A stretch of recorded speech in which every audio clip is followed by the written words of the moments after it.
Amigas, amigos, olá! Tendo em vista a proximidade dos vestibulares de meio de ano, vale a pena uma revisão sobre alguns dos principais temas de atualidades do ano de 2022 e também agora, dos primeiros meses de 2023. Vamos então, no vídeo de hoje, trabalhar o mais brevemente possível, mas com a profundidade devida, estes temas, assuntos potenciais de atualidades 2022-2023.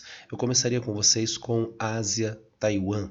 Trata-se da ilha que está aqui no litoral da China e sabemos é a ilha na qual o governo derrotado na Revolução de 1949 na China se refugiou com o restante do seu ministério. Então, na verdade, Chiang Kai-shek não assume derrota na Revolução Chinesa, ao contrário, ele muda o governo de posição de Pequim para Taipei, capital de Taiwan. Dentro do cenário de Guerra Fria, o governo americano reconheceu Taiwan como governo legítimo de toda a China, sendo que esta pequena área de 9,5 milhões de quilômetros quadrados passou a ser considerada pelos Estados Unidos, pelo governo de Taipei, como uma pequena província rebelde.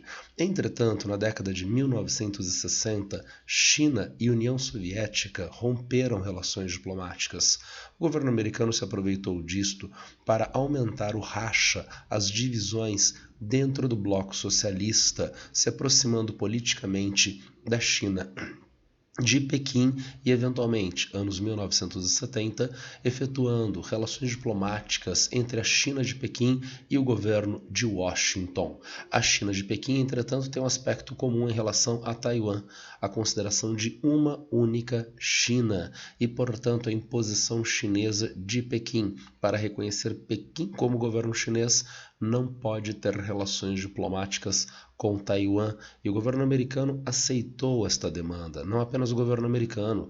No início dos anos 1970, mais de 50 países no mundo reconheciam Taiwan como um governo legítimo de um país. Este número foi caindo desde então e mais rapidamente, mais recentemente. Na atualidade, nós temos 13 países no mundo que reconhecem Taiwan como um país, entre esses países, nenhuma potência. Para vocês terem uma ideia, Honduras recentemente rompeu relações diplomáticas com Taiwan e estabeleceu relações diplomáticas com a China de Pequim. O número de países que reconheciam Taiwan caiu de 14 para 13 e quase para ainda menos, porque o Paraguai, aqui na América do Sul, teve eleições presidenciais recentes. Se Efraim Alegre, o candidato de centro-esquerda, tivesse ganhado as eleições, era projeto político de Efraim Alegre romper relações com Taiwan e estabelecer relações diplomáticas com a China continental, potencializando as necessidades de exportação de produtos agrícolas, soja, do Paraguai em direção à China.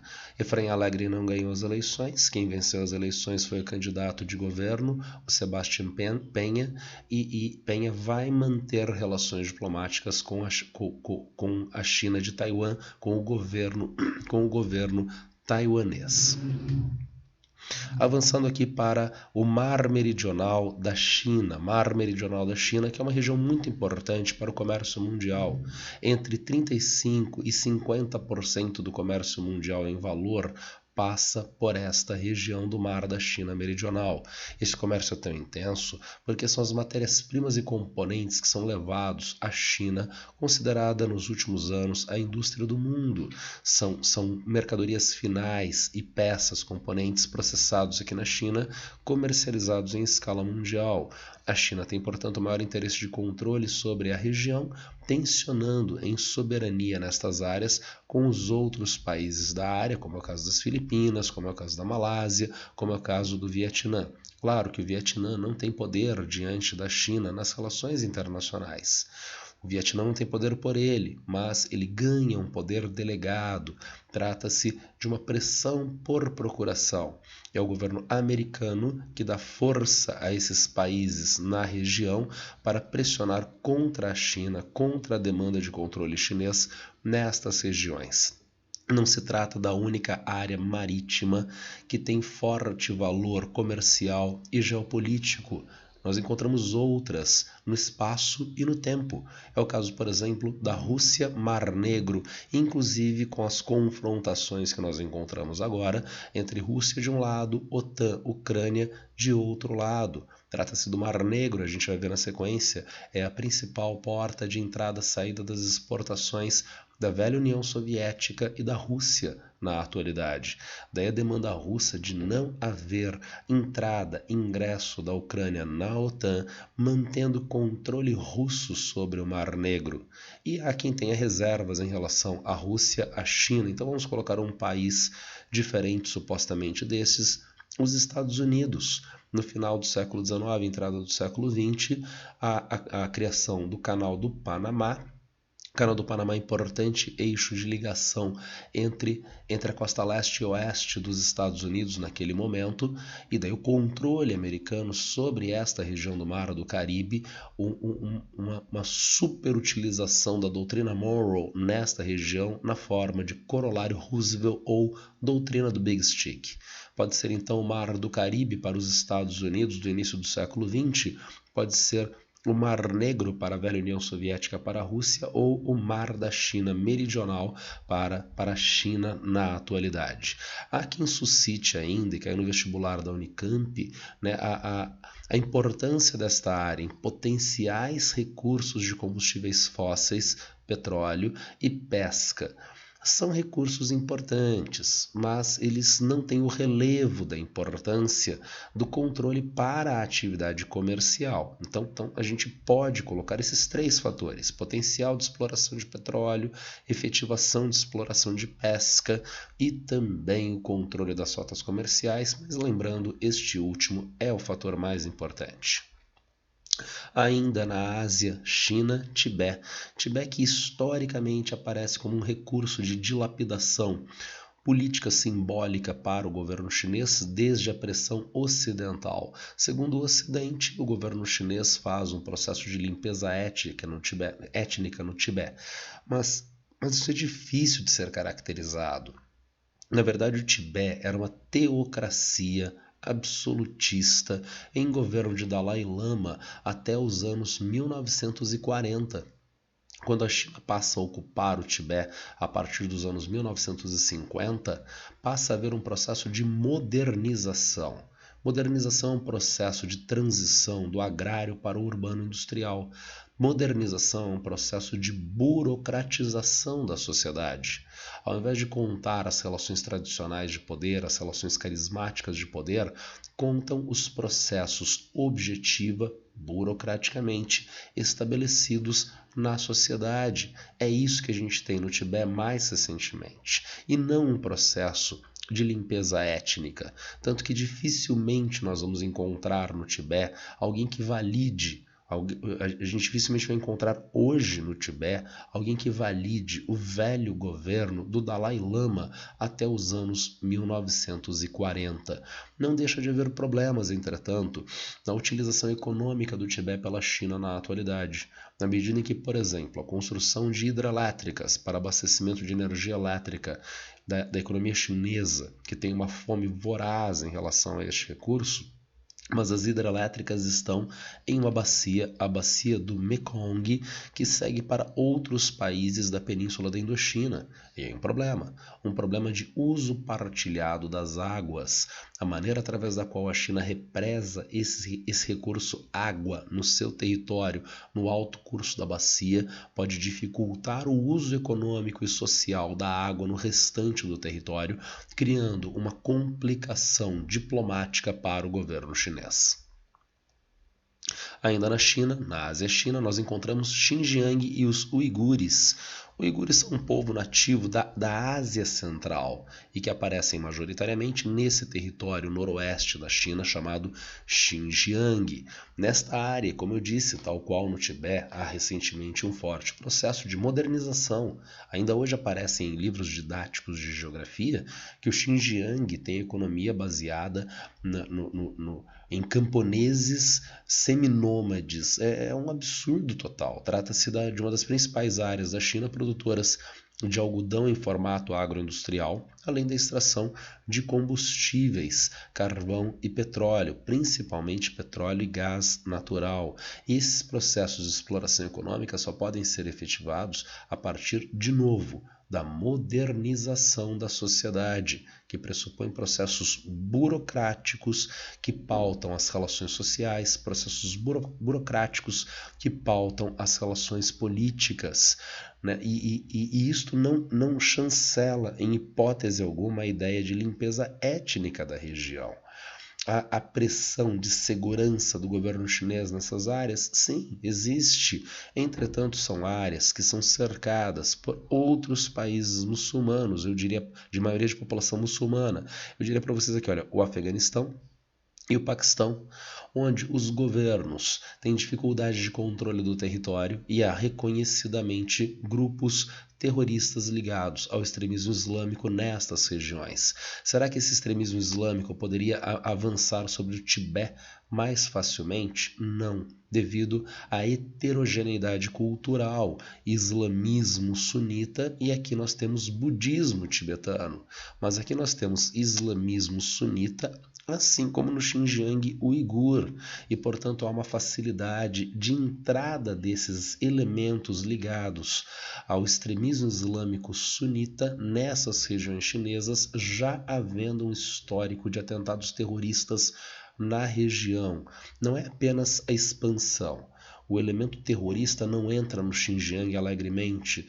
Nós sabemos que potências ocidentais, como especialmente os Estados Unidos, mobilizam essas forças terroristas, como aconteceu, por exemplo, na Guerra Civil da Síria mais recentemente, com os Estados Unidos dando apoio mais ou menos velado, direto ou indireto, para grupos terroristas ligados ao extremismo islâmico contra o governo de Bashar al-Assad. Seria um instrumento dos Estados Unidos para a desestabilização da China a partir do Xinjiang. Como ele não consegue estabelecer isso, dada a segurança que o governo chinês estabelece na região, vem uma outra forma de dilapidação simbólica do governo chinês, a acusação de limpeza étnica na região. Ainda na China, a Ásia, extrapolando o território chinês, extrapolando até o território asiático, nós temos as rotas da seda, as iniciativas chinesas, projetos dos anos 1990, que são explicitados, oficializados no início dos anos 2010 pelo presidente Xi Jinping, de criação de infraestrutura de transporte e energia em várias regiões da Ásia, também África, também Europa, não apenas linhas continentais, regiões continentais, mas também regiões marítimas, para que haja investimentos chineses de intercâmbio comercial e exploração econômica destas regiões. As rotas da seda são acusadas no Ocidente como sendo um recurso imperialista da China sobre esses outros países, mas seria interessante perguntar para essas pessoas o que elas entendem por imperialismo, porque a relação do governo chinês com os governos que entram na Rota da Seda é de parceria. O governo chinês pergunta o que você precisa e o que você pode me dar de interesse, né? O exemplo mais claro é a relação China-Irã. O governo iraniano reservou bilhões de barris de petróleo das suas reservas para exportações cativas para a China. É uma demanda chinesa de combustíveis fósseis. O governo chinês tem projetos de implementação de transporte ferroviário em todo o território iraniano, inclusive trens de alta velocidade, além de sistema de metrô em Teherã. De modo que, veja, há uma relação de parceria, o que não traduz as velhas práticas imperialistas de países da Europa e dos Estados Unidos no século XIX e no século XX, por que não até a atualidade. Saindo da Ásia, avançando pela Europa, obviamente precisamos falar ainda da Ucrânia. Permanência do conflito, né, que se intensificou ao longo de 2022 e agora 2023. Aspectos relacionados. Expansão da OTAN afrontando a segurança russa. Então vejam, há o discurso de que Vladimir Putin, através de ações militares, tem um viés imperialista, de novo, parece que o Ocidente passou a gostar dessa palavra, um viés imperialista de expansão territorial. Agora, quais são as áreas que foram tomadas por Vladimir Putin desde 2014? A Crimeia, que tem mais ou menos o tamanho do Sergipe, aqui no Brasil, tá? E a região do Donbass, que está ainda em conflito e que tem mais ou menos o tamanho de Pernambuco, né? Então talvez ele comece por pouco, ele começa com áreas bem pequenas e depois ele parte para o mundo inteiro. Realmente é um discurso muito pouco aderente à realidade. Expansionismo nós temos isto sim através da OTAN. Nós temos a OTAN com seus países originários aqui na Europa Ocidental. E um grave problema em 1989, quando da reunificação entre a Alemanha Oriental e a Alemanha Ocidental.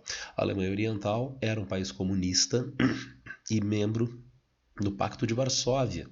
Então ele deixaria de existir porque houve uma anexação da Alemanha Oriental pela Alemanha Ocidental, que é membro da OTAN. Consequentemente, houve uma expansão da OTAN em direção leste.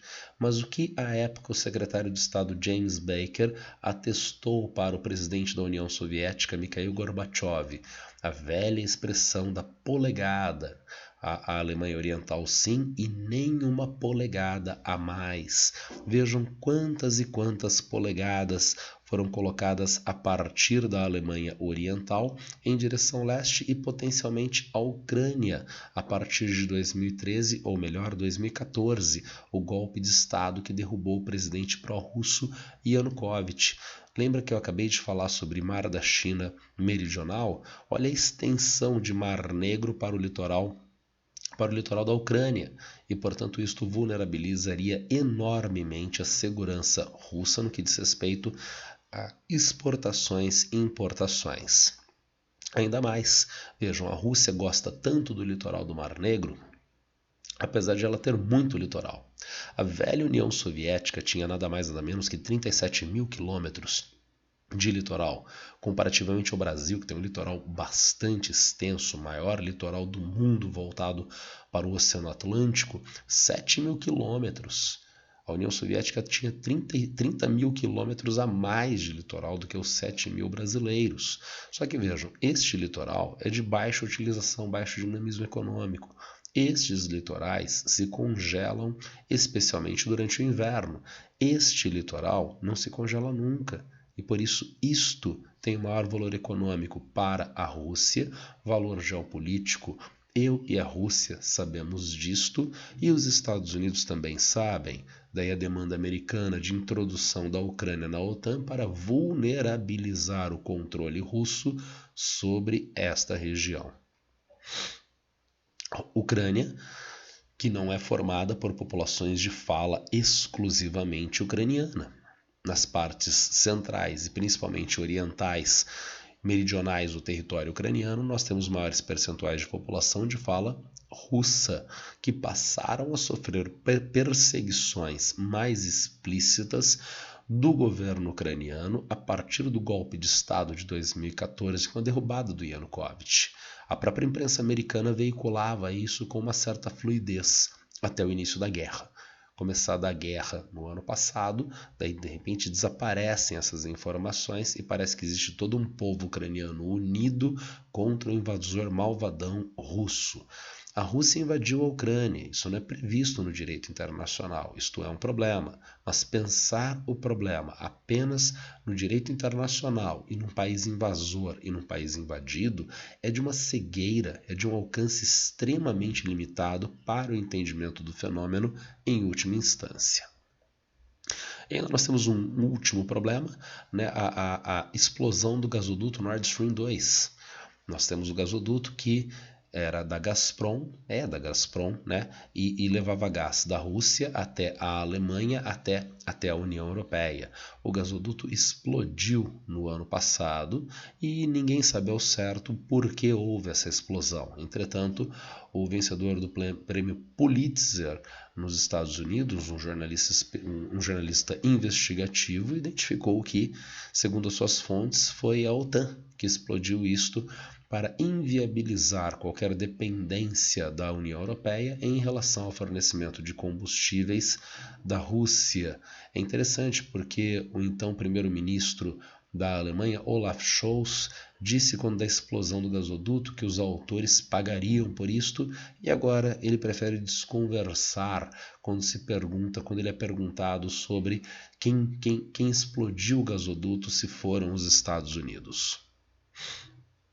Avançando ainda na Europa por lei antidesmatamento. O Parlamento Europeu aprovou agora no mês de abril uma lei antidesmatamento que proíbe a economia europeia de comprar commodities agrícolas, commodities selecionadas a uma lista, tá? Cacau, soja, óleo de palma, óleo de dendê, tá certo? Tem uma lista de produtos que a União Europeia se proíbe importar de países que façam desmatamento. Aí que aparece um problema. Para a lei antidesmatamento europeia, não importa que o desmatamento foi feito de forma legal, segundo as leis do país, ou não. Se houve desmatamento, a União Europeia se reserva o direito de não importar mais esses produtos. E aí que aparece um problema. Por exemplo, o Brasil tem uma lei, entre aspas, antidesmatamento. É o Código Florestal. O Código Florestal permite desmatamento para viabilizar produção agropecuária nas propriedades rurais aqui no Brasil, mas não integralmente. Por exemplo, em vegetação de cerrado fora da região amazônica, 20% da propriedade tem que manter a área nativa de cerrado. Se for cerrado dentro da região amazônica, 35%. Se for floresta amazônica, 80% de vegetação nativa preservada. A União Europeia não tem qualquer lei como esta, rígida como esta, junto aos seus proprietários rurais. Mas ela não liga para o Código Florestal brasileiro, e se o proprietário rural na região amazônica ele tinha desmatado ele tinha desmatado 5% da propriedade rural dele. Tá? Então, ele ainda tem margem no Código Florestal de desmatar mais 15%, tá certo? Ele desmata um percentual a mais para plantar soja para exportação. Está dentro da legislação brasileira, que é muito restritiva. A União Europeia se reserva o direito de não importar essa soja. Então, nesse sentido, já me parece um tanto arrogante e burro. O que sempre acompanha a arrogância, né? É arrogante e burro. Burro por quê? Porque trata-se só de floresta. Então, veja, já que eu, produtor de soja para exportação, quero aumentar a minha produção, eu não posso desmatar a floresta, eu vou desmatar a savana. No meu país ou em outro país, como já acontece com os produtores da Indonésia de óleo de palma, que passaram a comprar regiões na África em áreas de savana para plantar palma para a produção de óleo de exportação para a União Europeia. Deslocamento espacial da produção, gerando conflitos agrários. Nestas áreas não florestadas, já há proprietários rurais? Pode ter. E, consequentemente, o agronegócio exportador demandando essas áreas para manter as exportações para a União Europeia vai entrar em choque com os produtores rurais que já estavam nessas regiões. E, finalmente, a Europa fazendo o que ela faz de melhor, proibição. Cadê a ideia de parceria? Qual é o problema no seu país para que nós possamos resolver? Interessante, né? Eu acabei de falar disto. A China pergunta: o que você demanda, país? E o que eu demando de você para a gente chegar a um acordo? Para a lei antidesmatamento europeia não vale isto. Vale apenas a Europa. Tá? Eu quero comprar óleo de palma de vários países, pagar preço abaixo de preço de banana, e eu quero que este óleo de palma não venha de áreas desmatadas, independentemente da lei do país. É bastante arrogante e é contraditório em relação ao próprio fim de conservação da vegetação nativa. Partindo para a África, o conflito do Sudão se estabeleceu mais intensamente agora em 2023 e está se intensificando mais e mais. O Sudão é um país historicamente bastante instável na região norte-oriental do continente africano. Esse país instável está mergulhado em uma efetiva guerra civil que opõe nos dois lados. O presidente do país, o Burhan, que é o presidente atual do Sudão, e o Dagalo, que é o líder, que é o chefe das chamadas Forças de Apoio Rápido. Esses dois homens já foram militares que lutaram, entre aspas, lado a lado, nos anos 2000, na Guerra Civil do Darfur, no separatismo do Darfur, esta parte ocidental do território do Sudão. Inclusive pesam sobre os dois denúncias de crimes de guerra e crimes contra a humanidade. Depois de uma enorme repressão contra as populações do Darfur, houve uma tendência de estabilização da relação da capital Khartoum com esta região, mas logo na sequência, a parte meridional do Sudão tornou-se um país independente, o que se tornou um problema grave do ponto de vista econômico para o Sudão. A maior parte das reservas de petróleo do Sudão estava na sua parte meridional e ficaram de propriedade, como áreas de propriedade do novo país Sudão do Sul. A economia do Sudão, que nunca teve um bom desempenho, mergulhou numa crise ainda mais grave nos anos 2010. Entretanto, nesses mesmos anos 2010, foram descobertas novas jazidas de ouro que poderiam dar um alento para a economia sudanesa. Mas aí aparecem alguns problemas. O atual presidente do Sudão, o Burhan, demanda que as forças do Dagalo, a velha milícia Janjaweed que lutou na Guerra Civil do Darfur, seja integrada às Forças Armadas. É uma milícia que reúne hoje, há quem estime, 100 mil soldados.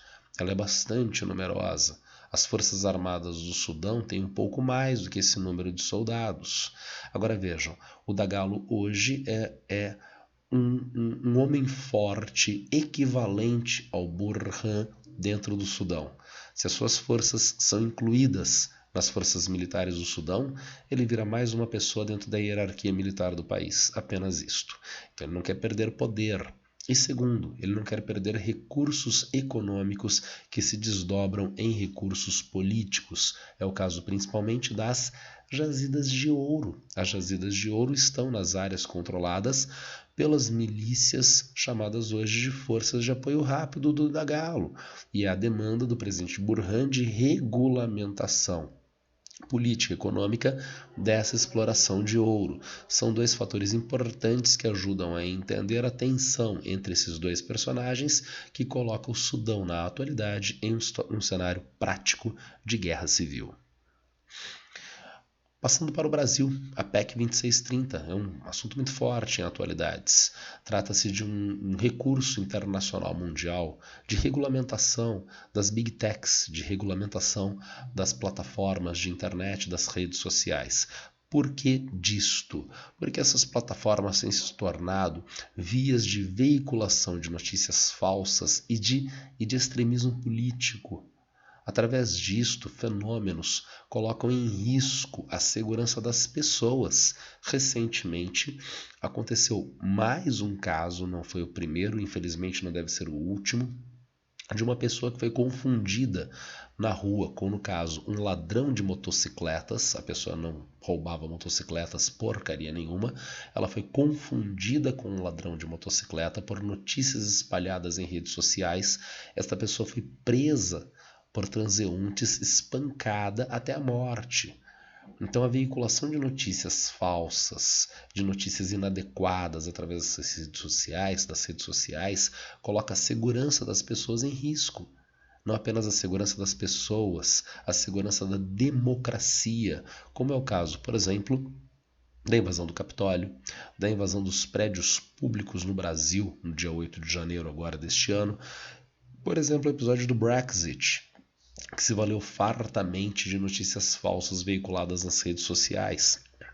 Daí a necessidade de as redes sociais terem instrumentos de filtragem dessas notícias falsas, dessas notícias que alimentam o extremismo, e serem responsabilizadas juridicamente pela não filtragem dessas notícias.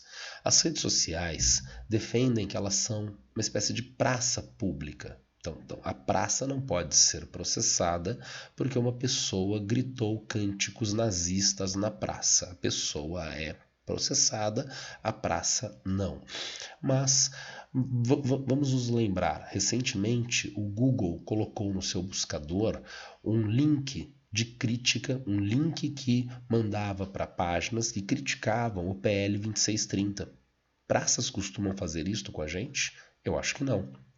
O Telegram mandou para todos os seus usuários aqui no Brasil uma mensagem falando mentiras sobre o projeto de lei, o projeto de emenda constitucional 2630. Uma praça manda mensagem para você? Eu acho que não. Então essas redes sociais não são praças. E mais, não é toda a notícia que precisa ser filtrada pelas redes sociais. Segundo a proposta de emenda constitucional, apenas as notícias impulsionadas. Se eu, cliente da rede, estou pagando para a rede para que a minha notícia utilize a rede como um megafone, é fundamental que a rede averigue que notícia é esta, com vistas à validação ou não. Isso é de uma obviedade cristalina. Eu vou ao shopping da sua cidade e começo no shopping a gritar dizeres, etc, etc, que são muito ofensivos às pessoas, que são ilegais. O segurança do shopping vai me retirar, obviamente. Eu poderia ter autorização para fazer um comício no shopping? Sim, autorização. Então a administração do shopping teria comigo uma tratativa prévia, autorizaria ou não isto. Se acontece com o shopping, deveria acontecer também com as redes sociais. E é apenas isto que está sendo demandado pelo projeto de lei. Portanto, não há qualquer relação de censura com este projeto de lei. Tudo bem? A questão indígena também é muito importante para o Brasil na atualidade. Nós temos as denúncias que foram acobertadas nos últimos 4 anos de genocídio das populações indígenas em geral e em especial na terra indígena Yanomami pela invasão do garimpo. Agora, no início do ano, a partir do final do governo Bolsonaro, início do governo Lula, nós podemos averiguar as centenas de pessoas indígenas que morreram de fome nos últimos 4 anos na terra indígena Yanomami, e não apenas a questão da fome, a invasão das terras indígenas pelo garimpo. É justamente isto que causa fome. O garimpo expulsa os indígenas das suas áreas originais. O garimpo afugenta animais de caça dessas regiões. O garimpo contamina a água com mercúrio. E daí o pescado Yanomami contamina as pessoas com mercúrio, que causa problemas no sistema neurológico, que não tem cura. Então nós temos uma série de problemas relacionados ao descontrole, na verdade, ao estímulo à invasão dessas áreas indígenas, que faz com que as populações indígenas dessas regiões fiquem em uma condição de extrema vulnerabilidade, apontando para potencial crime contra a humanidade, né? Crime de genocídio. Isto pode ser investigado, tem um processo que está em andamento no Tribunal Penal Internacional, ele ainda não foi acolhido, ainda está na fase investigativa, né, para eventualmente averiguar se houve de fato crime de genocídio na região da terra indígena Yanomami. Agora, tome muito cuidado, né? Trata-se de um processo no Tribunal Penal Internacional e não na Corte Internacional de Justiça. Cuidado, porque são 2 instituições diferentes, sediadas no mesmo lugar, Holanda, Haia. Tá? As 2 cortes têm sede na mesma cidade de Haia. Mas a Corte Internacional de Justiça é um órgão da ONU. A ONU que é estatocêntrica, a ONU que vê países, estados. Então, a Corte Internacional de Justiça julga estados, julga países. O Tribunal Penal Internacional tem relação com a ONU, mas não é um órgão da ONU. O Tribunal Penal Internacional julga indivíduos. Portanto, a Corte não tem competência criminal, enquanto o Tribunal Penal Internacional, este sim, ele julga pessoas e ele imputa a condição de crime e penalização pelo crime a pessoas, tá certo? Então são instituições distintas, o Tribunal Penal Internacional e a Corte Internacional de Justiça. Eu falei de mercúrio, não é? Mercúrio que é um assunto bastante potencial para os vestibulares agora no meio do ano, porque a contaminação de mercúrio é um marco no entendimento do dano socioambiental causado pela sociedade ao longo do século XX. É um marco a partir dos episódios da Baía de Minamata. Na década de 1930, década de 1950, uma empresa japonesa jogava resíduos de mercúrio na Baía de Minamata.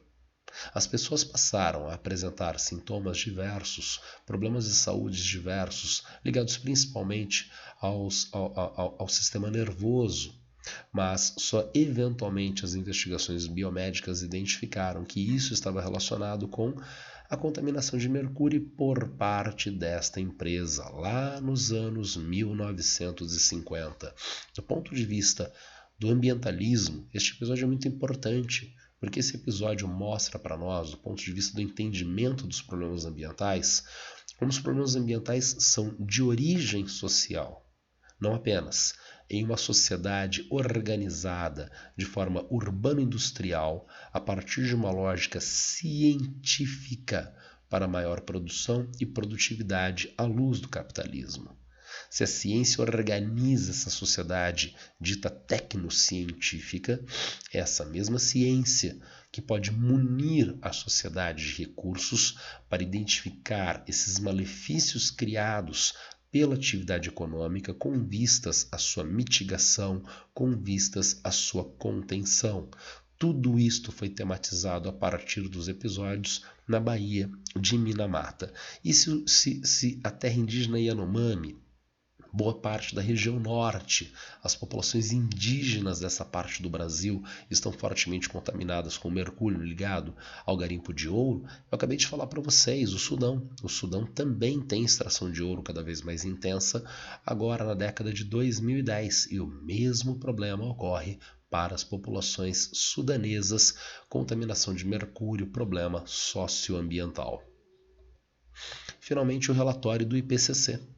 No ano passado saiu o 6º relatório do IPCC, o painel intergovernamental de mudanças climáticas, sobre o problema do aquecimento global antropogênico. O relatório síntese saiu este ano, no mês de março, se eu não me engano. E o que o IPCC trouxe para a gente? Ele trouxe os motivos de preocupação relacionados ao aquecimento global, às mudanças climáticas. Por exemplo, no que diz respeito à perda de espécies. Há uma estimativa percentual de espécies a serem perdidas mediante aumento de temperatura, o que cria, portanto, o que já é eticamente insustentável. O ser humano, pela sua atividade econômica, progressiva e massivamente extinguindo espécies da superfície, mas mais do que isto, inviabilizando pelas novas relações ambientais com menor biodiversidade a própria manutenção de atividades econômicas e da sociedade como nós a conhecemos.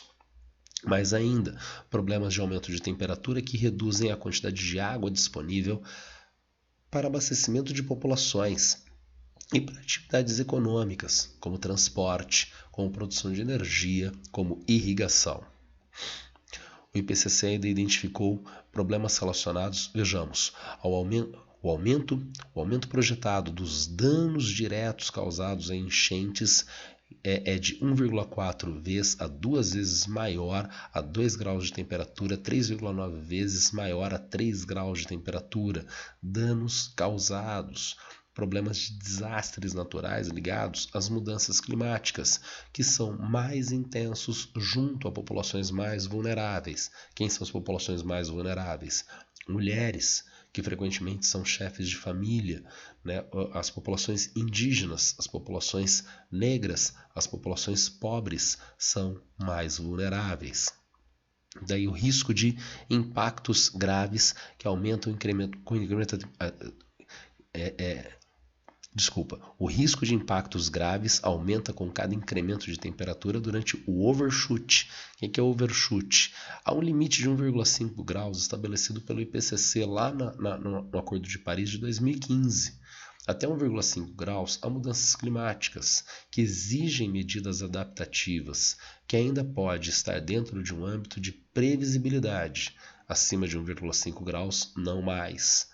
Mas e a ideia? E se nós passarmos de 1,5 graus, mas só um pouquinho, e depois a gente volta a este limite de 1,5 graus de aumento de temperatura frente à era pré-industrial? Diz o relatório do IPCC, o sexto relatório do IPCC, não tem retorno. Não tem retorno porque espécies massivamente podem ser eliminadas, ecossistemas podem ser transformados, principalmente os litorâneos e os ecossistemas com gelo, as áreas ártica, antártica e cumes de montanhas, criando alterações ambientais que já podem ser irreversíveis. O IPCC, no seu sexto relatório, então, traz um alerta muito importante acerca do funcionamento das relações ambientais junto às atividades econômicas na sociedade, que podem levar mais cedo do que nós esperamos a uma situação de irreversibilidade das mudanças climáticas com insustentabilidade para a sociedade. É isso que eu queria passar para vocês a título de assuntos de atualidades mais ou menos importantes. Foi só um apanhado rápido. Se alguém quiser algum aprofundamento acerca de qualquer um desses temas, já sabe, é só me encontrar a qualquer tempo nas redes sociais. Abraço para todas e todos e boa sorte.